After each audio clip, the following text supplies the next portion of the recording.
My name is Kennedy Ng, and I am very happy to present to you tonight the Dream City, Union City, New Jersey, which will be an option for the community to know the good things that happen in this beautiful city. The city of Union City, a cosmopolitan city where almost all of us have seen each other. We are like a large family that through the management of our representatives, they help our citizens. And our people do volunteer work because they know that the city is run by a mayor who has shown that he is not the common politician, but that he works for his community. This program is an extension of information where we are going to have participation of personalities from the public and private sectors so that they can keep us informed of the community. May that be educational activities and everything that benefits us.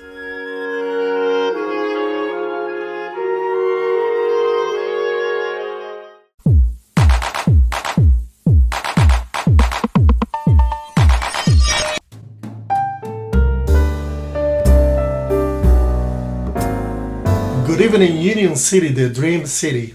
As every Sunday, we have a very special guest, and tonight we have the principal of the Union City High School, Mr. Ryan Lewis, who is, I believe, one of the best principal ever in Union City. Good evening, Mr. Ryan. Good evening. How are you feeling tonight? I'm feeling great. It's a great opportunity, and I feel honored to have you. This program is for you to tell a lot of information to the Dream City, Union City, New Jersey. I'm going to ask you a couple of questions, if you don't mind. Absolutely.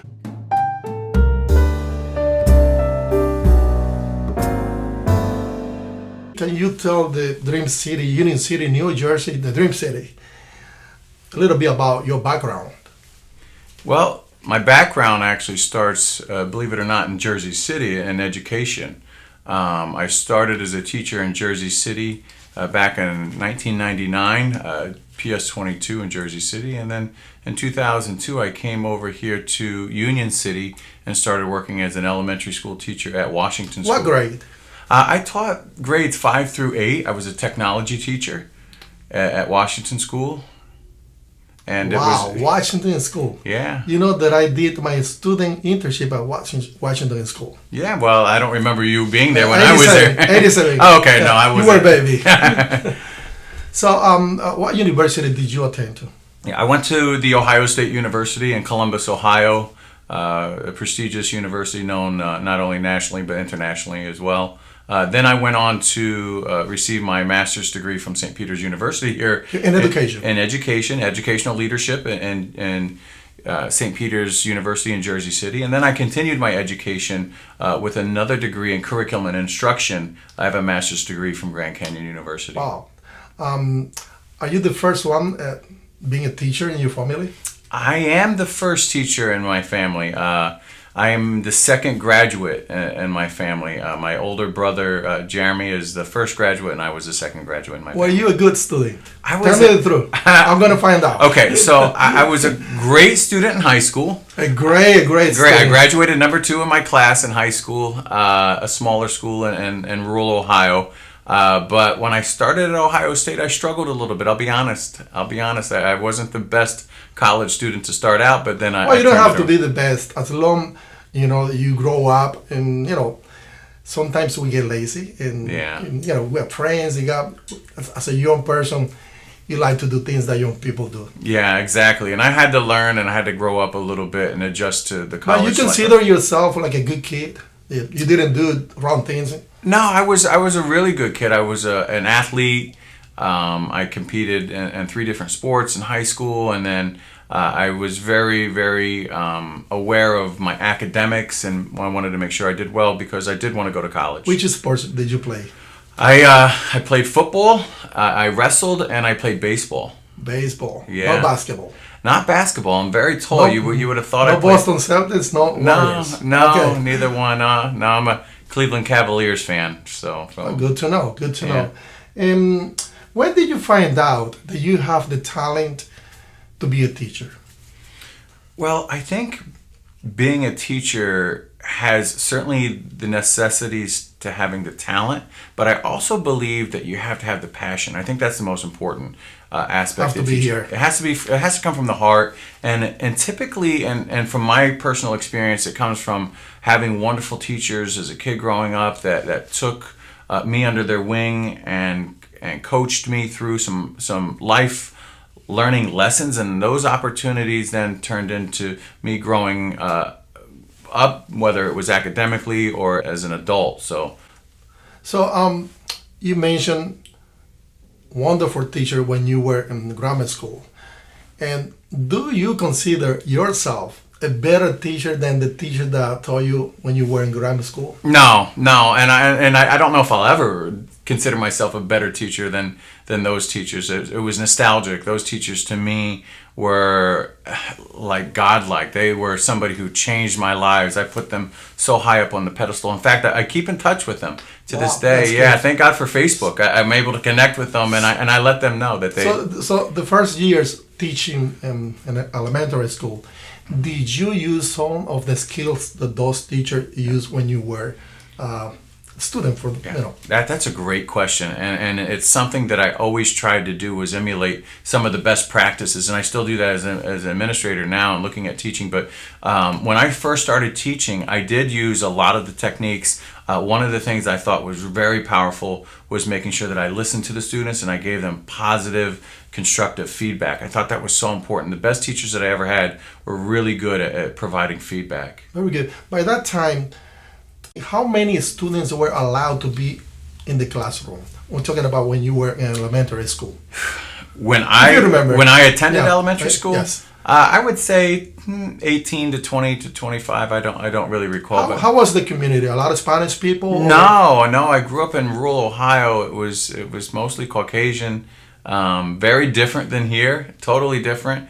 And I've actually said this many times to different people, whether it was the mayor or any other people in education. When I moved to Union City and working in the Hispanic community, I felt alive. I felt like this was right. I felt plugged in. I appreciate the culture of the Latinos. I think they're very, very grounded and rooted in a moral compass and care much about family and education. And you as a teacher, when you have students from different backgrounds, Spanish speaker, Chinese, from India, as a teacher, you have to have like another perceptions to see students, because when you come from other countries with language barrier, you have to feel like the compassion. Sometimes you see students in the classroom and they are like, they don't understand anything. It takes time. Yeah, I think one of the attributes that we had talked about earlier that one of my teachers had was tremendous amount of patience and listening and understanding and respecting everyone, regardless of who they were or where they came from. I think for me, I always feel that you have to respect yourself, but you really want to respect the kids, the families, and listen to them, get the whole story before we make a decision. And then from there, we together as a team, we do what's best for the kid. And that's good to hear from you as a teacher, as a principal of the high school, Union City High School. This is a key thing to respect. We should respect everyone. Yeah. You gotta respect yourself, but you have to respect students, the community, the parents. Absolutely. Very important.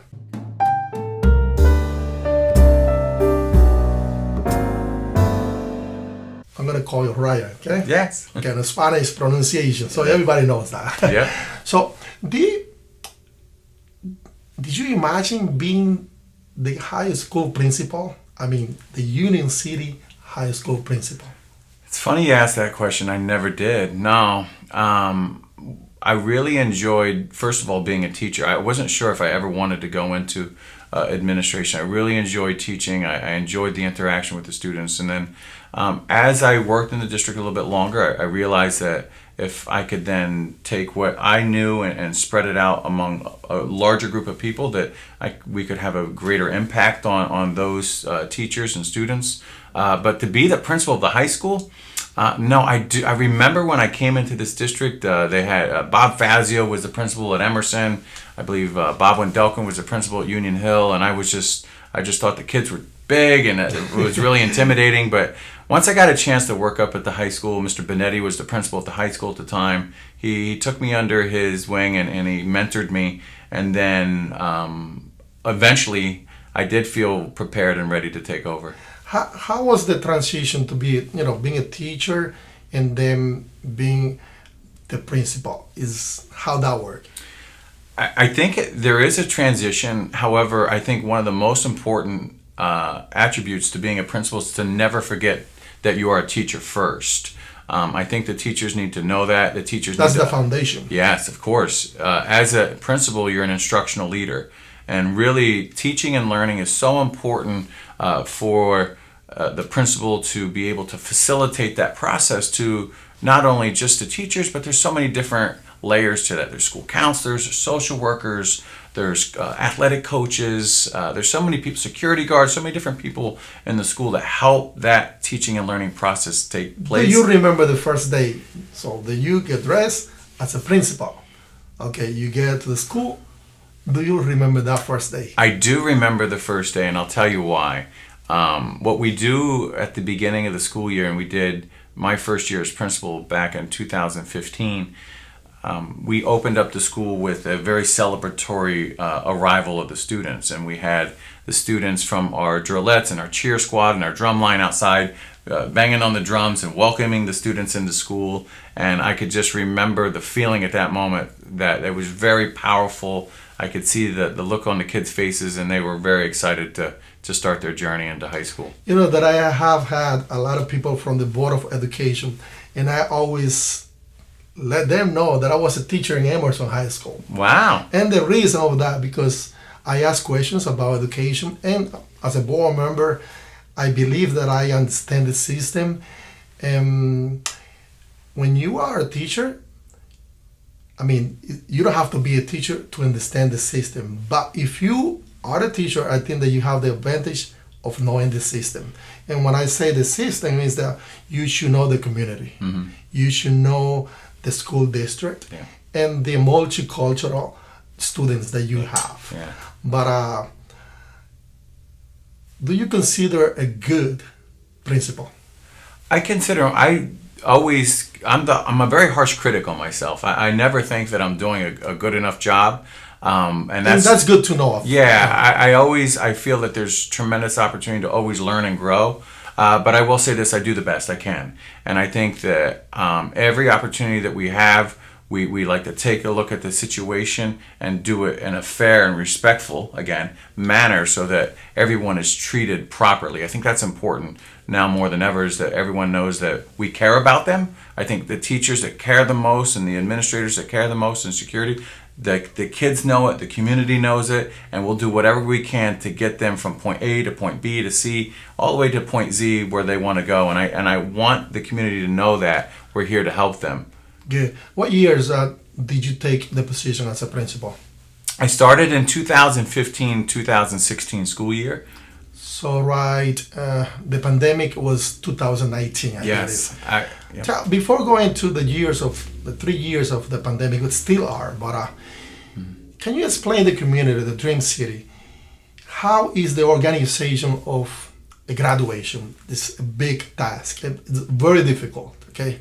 Anything that you are dealing with hundreds of students, a graduation, parents, the administrations, how that work? Well, graduation is a tremendous event. It's a celebratory event, and it's extremely important to the families and the students that are going to be graduating that day. We have 754 graduates this year in the class of 2022. Knowing this, we put a lot of planning into this. There's a lot of meetings and coordination. This year up at Union City High School on the roof, we have 4 of our schools here in Union City, plus another school in Union City that's going to be graduating up on the roof. So there's a lot of coordinating with different schools and administration to make sure that the setup is going more or less how long it takes to put the graduation together. Yeah. 2 months, 3 months. Right, and you're pretty much right on there. It takes about 3 to 4 months. We started planning and meeting collaboratively with Mrs. Abato and the team up at the Board of Education about 2 months ago, and we have several meetings leading up until the actual graduation date itself. And we also have meetings within our school community that we meet with the internal team that we have that will be taking over the graduation ceremony. So this is a regular, I call it a regular graduation, because we are more or less safe about the COVID-19. But let's go back to 2019, 20, and 21.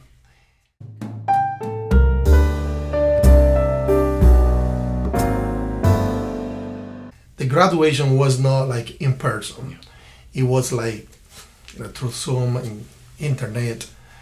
Can you talk a little bit about that? Yeah, I remember March of 2020 when the pandemic started.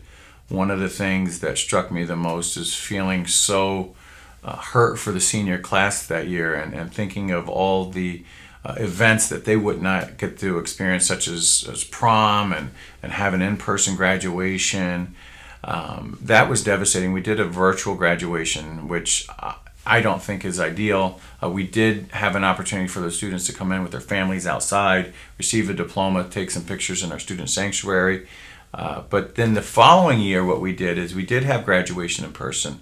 The next That was year, back 2021, we did have graduation in person. We did change it a little bit. We had two ceremonies to spread out And I the remember number that. of students. Yes, and then it was very hot that day. For those of you that went to It that was ceremony, a hot morning. I Yes. remember that you have a big screen Yes. with a lot of important people, giving messages to the students. yes, It was good. Yes, it good. was better than doing it the other way. Much and better. Anytime that you could do this in person, I think it's better. And I think this year will be the best year because we will be doing it once again outside at Roosevelt Stadium up on the roof. Wow. We're going to be able to host that event with the students. What day that will be? That will be June 22nd at 6 p.m. At Roosevelt Stadium up on the roof. How that work? Like a lot of parents even call me, call the city hall, call the mayor. How do you distribute the amount of ticket for the students? So what we have to do is we have to look at the numbers. So the numbers and what they tell us is we have 750 students. So what we do then is we look at the capacity of the bleachers, and we have to once again consider that we don't want to do overcrowded, but we want to make sure that it's safe. We also have to take in consideration the fire marshal and having the number of people that can safely go up to an event up on the field. That's very important. Yes. Safety. Right. So what we decided to do is we have each student can have 3 guests, and then that will fill up the bleachers, and then the students will sit on the field in front of the stage. This year, 2022, do the years that you have been the principal, do you have more good students than previous year? If you can compare. Well, I think one of the things that we had this year was a tremendous challenge. I think coming out of the pandemic and looking at where mental health was and social and emotional well-being was a tremendous obstacle for those kids to return back. And then being nervous dealing with the global pandemic and the health and safety protocols and those measures. With that being said, what I will say about the group of students we have now, they've been able to persevere. What a tremendous challenge that they've been through and an obstacle. They've developed problem-solving skills. They've been able to adapt to this new world. What we had this year after the first marking period, and we've never had these numbers before, we had over 1,000 of our students receive high honors or honor roll, and that's the most we've ever had in Union City High That's School. super great. Yeah, Super great. I didn't know that. yeah. Okay. And then if you compare like a couple years back and now, I know that the high school divided now we have the Jose Marti as a high school too.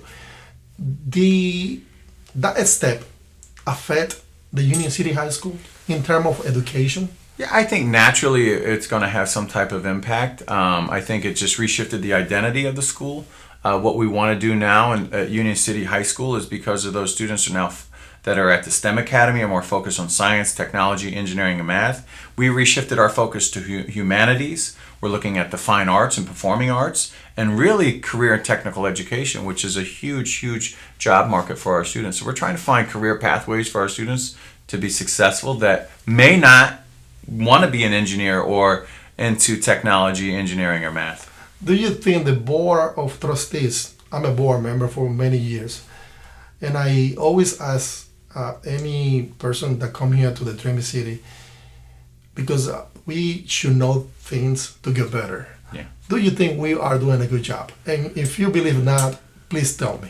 No, I one of the things I do love about the Board of Education is they do support us. I think much as we've had to deal with the global pandemic and we've had to adjust to that, the folks at the Board of Education have had to adjust to this and really providing us with the resources that we need. I know recently the mayor has worked closely with us and Mrs. Abato and providing more security at the high school, which has been very important for us to make sure our kids are safe. We are family, and that's Yeah. that's one of the reasons that this program, we call it the Dream City. I mean, we have a mayor, a senator, principals, the superintendent, that we work all together. I know the mayor Stack has like number one things in his mind in education, Yeah. and working hands to hands with the school district.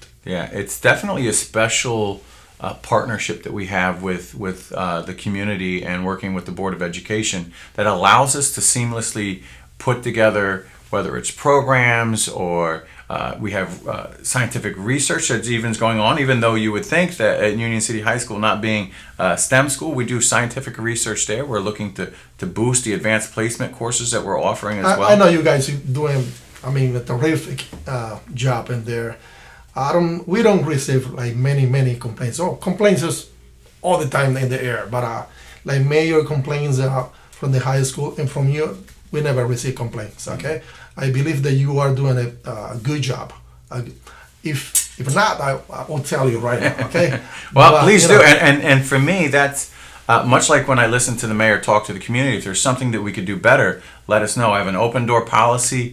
I want the parents to reach out to me. They can reach out to me via email or phone call. We're available all the time. We want the parents to be a part of this. In fact, Right. just last week we had a great parent meeting and we talked about school uniforms and their input was extremely valued, and we appreciate Good. everything they had to say that day. very good.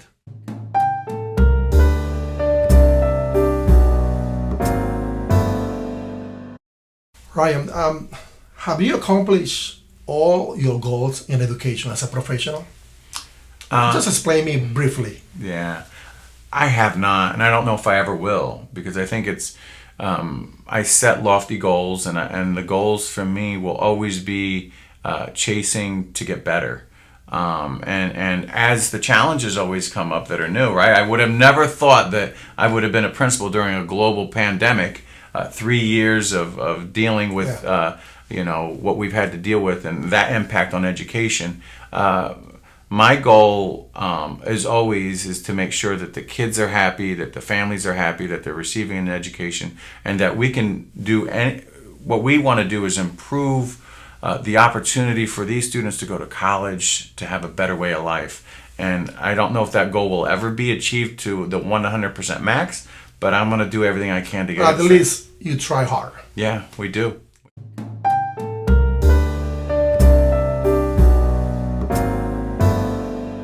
What is the bigger challenge being the principal?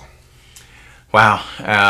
The biggest challenge of being a principal, And I know probably Yes. you have a lot of challenges, but one of the biggest one that you comes to your mind. I think the biggest challenge of being principal really is just dealing with the pure numbers that I have to deal with, right? There's 3,000 students in the school, there's 351 staff members, and because there's so many opportunities for things to come up that we need to address, that's probably the biggest challenge. I know there's a lot of different personalities that we have to deal with, whether it's students, or it could be parents, it could be teachers. That's always a challenge, but I'm okay with that. I think because we as a school want to talk to the parents with respect, and we want to listen, and we want them to know that they are heard. Exactly. I don't want to end the interview without asking you this question. Is the high school prepared for any tragedy like the one that happened just recently in Texas? Yeah. So we are extremely prepared. In fact, I really do want to thank the community for giving us so many resources and support. We do multiple emergency drills each year. We do a fire drill, one each month. We do other emergency drills such as active shooter.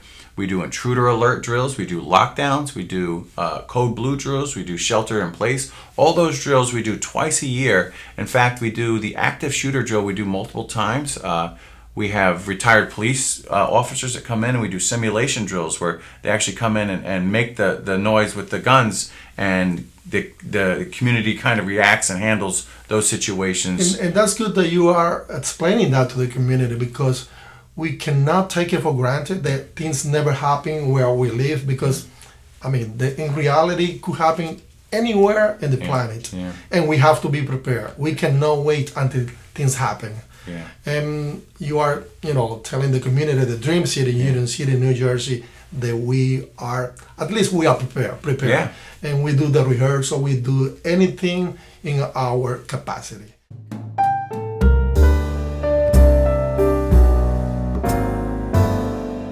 Anything that you can add to this interview that we didn't cover? Well, first of all, Kennedy, I'd like to thank you. Thank you for having me on here to Dream City. Union City is a dream city. It is. I believe that it's a special place in Hudson County, New Jersey, where things against all odds we're able to achieve. It's a beautifully clean city. I think the educational system is tremendous. I think law enforcement does a great job working with the community, works with us at the Board of Education to make sure the kids are safe. I think the parents are tremendous, and I think the best part of Union City, in my humble opinion, are the kids. I love the kids. I love to see them smile, and I am so fortunate to have this opportunity to make a difference. And as the principal of Union City High School, if we can get kids to have a smile on their face, to see them happy, that's the key thing. To see them involved, I think that's the most important thing. Education, because we really believe that our kids, the students, are the future of this nation. Absolutely. I really wanted to thank you for being in the Dream City, Union City, New Jersey. And any time that you have valuable information, doors are open. Well, I might be coming back soon. Thank you. Thank you, Kenny. For the community of Union City, this is the Dream City. As every Sunday we have a very special guest, and I believe tonight we have a very special one. I hope next week you can watch the Dream City. My name is Kennedy Ng.